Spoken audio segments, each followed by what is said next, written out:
second class petty officer, E5. It has more meaning in other services than the Navy, honestly. But I was on a ship with a bunch of guys and did a lot of work. Responsibility, well, you know, that's a tricky word, but I'd probably say I like the rescue swimmer portion of best. I liked being able to go see a lot of different countries. I was known to always be wrestling people in the berthing and choking them out and, you know, getting physical, what have you. So I'd say the exciting part, the shooting the guns. What was your least favorite job in the military? Well, I was constantly humiliated. I cleaned all the time. I never got any sleep. Couldn't leave. Couldn't wear my nice clothes. Least favorite job. Tell me what you mean by you were constantly humiliated. Oh, well, I actually had a gay boss who I had passed the rescue swimmer school, and he didn't. And then, so that was bad already. He was a crazy person, hyper micromanagerial. You know, and then people just generally make you stand around. You had to do 5 people's jobs and stuff all the time. It was never done. Is there a story about being in the Navy that makes you especially proud? Something that happened while you were in there that you're especially proud of? Yeah.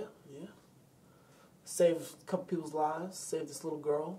She we're just at the pool training, and she was having like a birthday party at the shallow end, and we're training at the deep end, and I guess she dove head first in and knocked herself unconscious. She drowned. She was bleeding and stuff, and I had made sure to bring the first aid kits from there. So the party started freaking out and going crazy and screaming, so we ran over there. My friend ran over there, came back, and told me what was going on to grab the first aid kits. We went over there, and we just did exactly how we were trained, and we resuscitated her, and her stomach was full of water, and she was bleeding all over the place.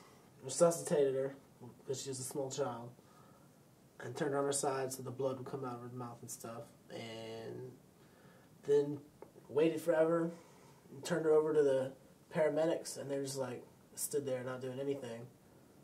Was there ever a time while you were in the military when either you felt like your own life was in jeopardy or one of your comrades?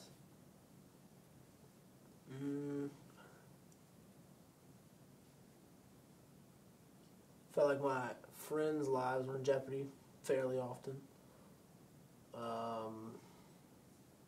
I almost did a bunch of dumb stuff that could have been construed as putting my life in jeopardy. When you're on the ship and you're feeling kind of randy, what are you able to do about that? Well, after a few months out there, the barriers start breaking down, and we would wrestle all the time. There's only a couple couches. You didn't have too much space to, pleasure yourself. You had a little tiny bunk bed.